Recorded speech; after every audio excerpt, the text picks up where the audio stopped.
I can pull out my phone and I can plug in an app that will tell me within 4 decimal places exactly what my latitude and my longitude is in any part of the world.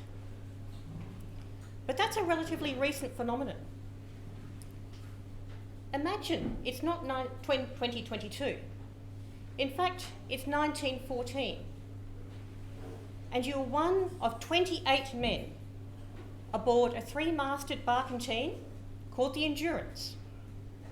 And you're about to depart on the most exciting voyage of your life with one of the greatest polar explorers of the day, Ernest Shackleton.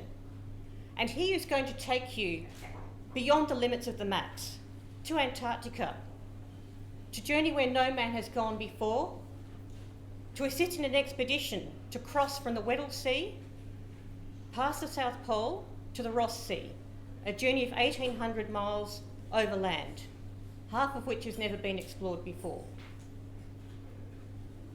So one of 28 men and 76 dogs, this expedition travelled from London at the beginning of the First World War down to South Georgia, just east of the bottom end of South America, which is a whaling station. And they travelled further south through known whaling seas, past the limits of known land into uncharted waters. But in the cold, light winds, the sea ice thickened around the Endurance to a point where the ship was completely encased in sea ice. They weren't anchored to land, only to sea ice. And they were compelled to drift. And this brought out Shackleton's great leadership skills. To begin with, he had started with this incredible vision, incredible united purpose and focus for his expedition. This setback brought out another of his qualities, which was to continually inspire hope. They kept searching for leads and breaks in the ice and a way to break out and continue their journey. And in the meantime, he normalised the abnormal by making the men focused on routine to do their meteorological work, their scientific work, the ship work, to train the dogs. And this continued as the weather descended to colder and colder into a bleak Antarctic darkness winter. They were hopeful when the spring came that the ice would melt sufficiently for the ship to break out and for the journey to continue. Sadly, in the early spring, as the sea ice floes bumped against each other and crashed and banged, the floes around the Endurance compressed against the ship and crushed it, with sickening sounds of boards popping and creaking and snapping beneath their feet. So they had to abandon their ship and take to the ice floes. Pinned between the ice, the Endurance held on for a few more weeks, and then as the ice parted, that ship sank beneath the surface. And with that, Shackleton's hopes of a crossing of the Antarctic unknown. It also represented their loss of connection with civilization. And a deep depression fell across the camp. So Shackleton's next challenge was to keep his team united by making plans and reassessing plans. They were 300 miles from the nearest hut on an island in the Antarctic Peninsula that had some stores. The first plan was to use the remaining dogs and the 3 lifeboats and to drag them across the sea ice to open water to row to that nearest land and survival. Over 7 days, they made 7 miles because of the condition of the sea ice, because they were reliant on a rations of 300 grams of food per day. They had to abandon that plan, so Shackleton reassessed and said, what next? And that was to be patient, to allow the wind and current, to allow their flow to drift further north into warmer waters, to melt enough that the ice floes would break around them and they could take to water. That took another 2 months. When the day came and the ice floes broke up enough around them that they could go to water, they then had an arduous 5-day rowing and sailing through those Antarctic waters to make for what was then the nearest land, which was Elephant Island. Elephant Island did not have any clear landing places marked, so Shackleton had to use his judgment, take the necessary risks, to try to find the merest scrap of land for them to land on.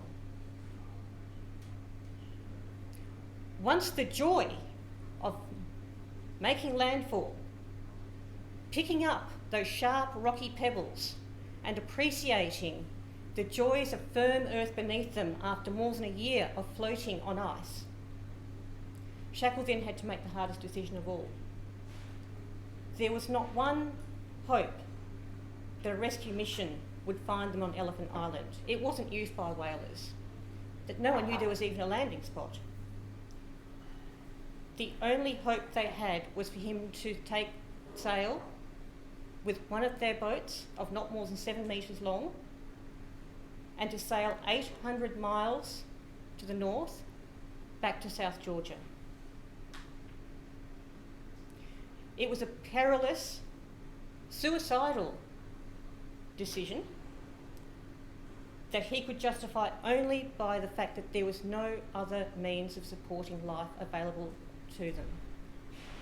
So he and 5 of his best team members took to this little tiny boat in the stormiest and most tempestuous stormy weather in the world, through the Antarctic Ocean, with nothing more than the barest of rations,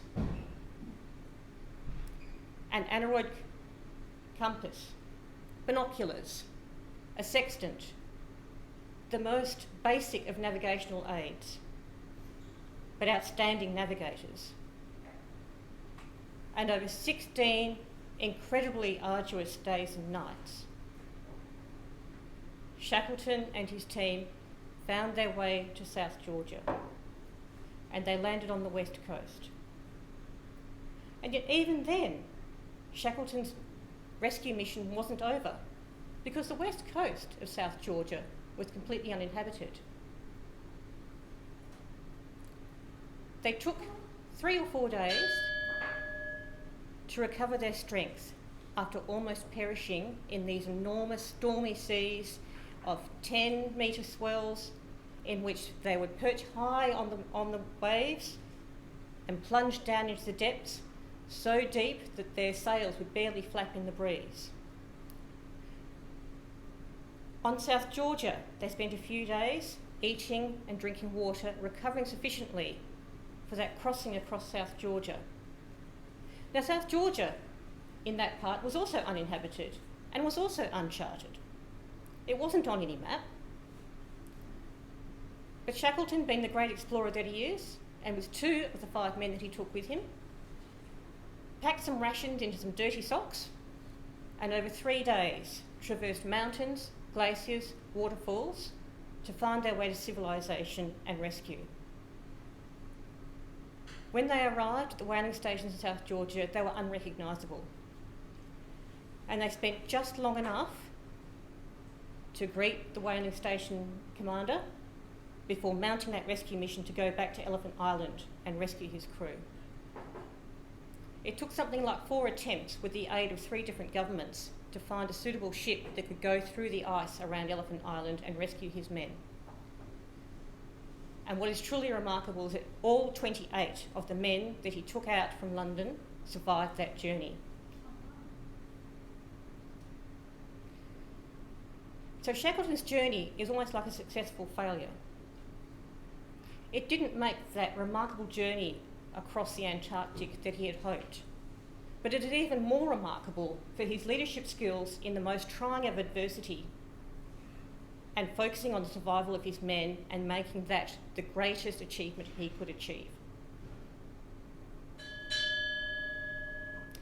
So you'll never be able to find those ice flows that melted. They're long since gone. They're not to be found on any map. You could visit Shackleton's grave in South Georgia, where he passed away 100 years ago in 1922. But that leadership, those ice flows, long since melted, those are things you won't find on any map.